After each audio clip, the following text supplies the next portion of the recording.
Welcome back to the fourth and final part of sharpening. A big adventure. This is done. I've checked the edge and checked the edge as I went until I can't see the edge, like I told you in the beginning. Alright, but you still don't have that perfect edge because you can feel the burr, like I told you about.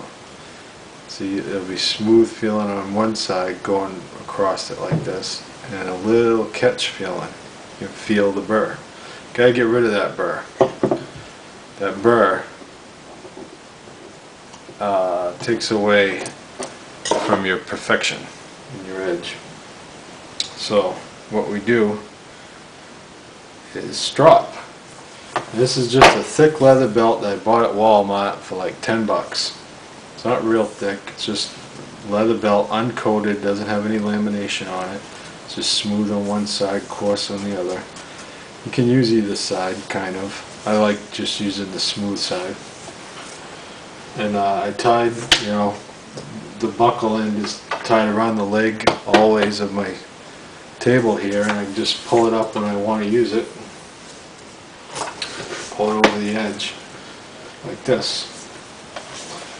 And I have gone through a couple belts over these years, but they last a really long time, only 10 bucks, 2 belts. I spent 10 bucks and $10 a year on sharpening, Anyway, the trick here is do not, you will ruin your edge if you tip the knife up as you stroke. The leather takes off metal. You wouldn't think it would, but it does. The goal here is to get rid of the burr and polish the edge. Polishing means get rid of that where the diamond roughness scratched into the edge. You can feel it if you run your finger this way, the roughness. You want to polish it. Polishing will help it slice in and cut better, giving you a perfect edge. And you want to get rid of that burr. You don't want to feel that burr right there. Get rid of it with the leather. You can't do it with any kind of hone. You have to strop to get rid of the burr. This is the key. Hold it flat to it. Tip it up just until you see that edge. Hold this tight and flat down like this. And just until you see the shadow made by the edge goes away. So the edge is touching the leather, just barely, the edge touching. If you tip it up just a bit too much, you round the edge off and you'll ruin your edge. So just tip it up a little bit. It doesn't have to be totally precise, just a little bit. It isn't like sharpening. And just light pressure now, just light pressure, run it down the strop. You don't have to worry about holding a precise angle like when you're sharpening on freehand sharpening. Just don't, when you come to the end, alright, let's do this way, okay? I like to just do it a few times each way. Some people do this thing, go back and forth. I just like to go a few times this way, a few times that way. Anyway, when you come to the end of your stroke, careful that you pick it up instead of coming to the end and doing even a little bit of turn, flick off, because you just rounded the edge. Careful that you don't tip the blade up at all when it's contacting the leather. Just come to the end, pick it up. Pick it up. So you just do this. You can actually hear where my burr is. Hear the difference? Listen to this. Now I do the other side.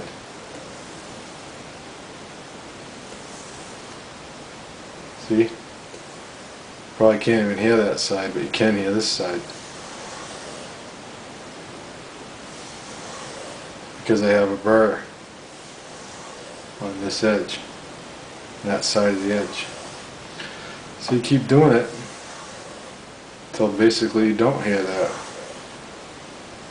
Or you check and see if you don't feel the burr.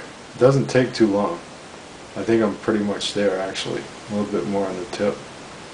And you just do it until a little bit more here, right in the belly. I kind of got rid of the burr, but not at either end. Just do it until you get rid of that burr, and polish the edge. By the time you get rid of the burr, the edge will be polished.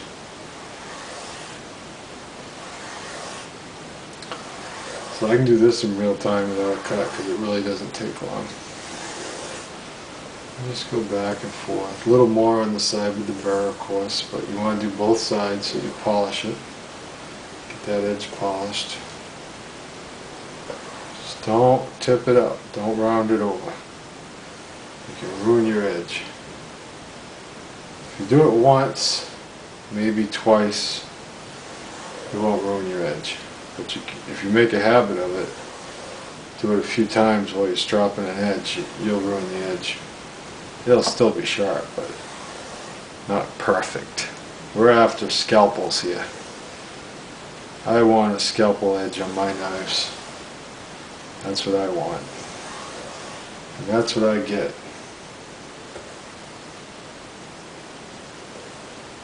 With cheap steel, you can't get a scalpel. 420s and even 440A, you can't get the scalpel. It's just too soft. It rounds over. You can't get that scalpel edge. But any good steel, if you follow these directions with a good steel, not 440A or less, like 420, and man, you can have a scalpel. You can still get a shaving edge with 440A or a 420 grade. Either 420HC or 420J2. They're just really soft, so they don't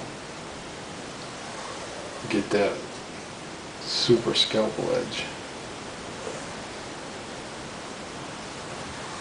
Feels pretty good. What do you think, Oscar? Look good?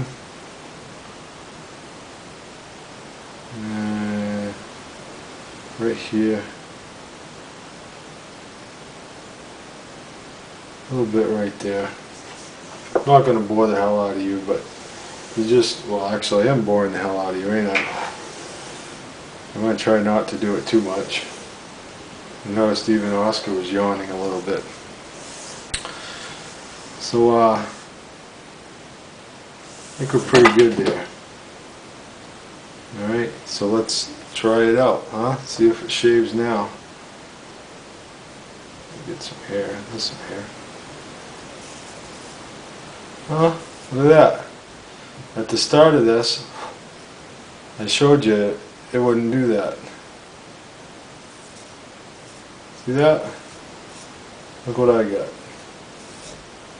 I got a razor. Went from totally dull and wouldn't shave, wouldn't do nothing, wouldn't do, let's see here. Right, wouldn't do the paracord. I was jamming into it, wouldn't cut it, right? Look at that. Clean. That's how you do it. That's how I do it. Okay? That's how I get a scalpel. That's how I get a scalpel edge. Now you know. You get the Gacko Deluxe system with diamond hones, all 3 hones, leather belt, and you're good to go. Doesn't take any practice. It works pretty easy. And it'll sharpen and work for you for the rest of your life. Unless someone steals it from you, then you'll have to buy another one. Otherwise, it'll last you. Those diamond hones go forever. Great stuff. So that's it. Thank you. Bye.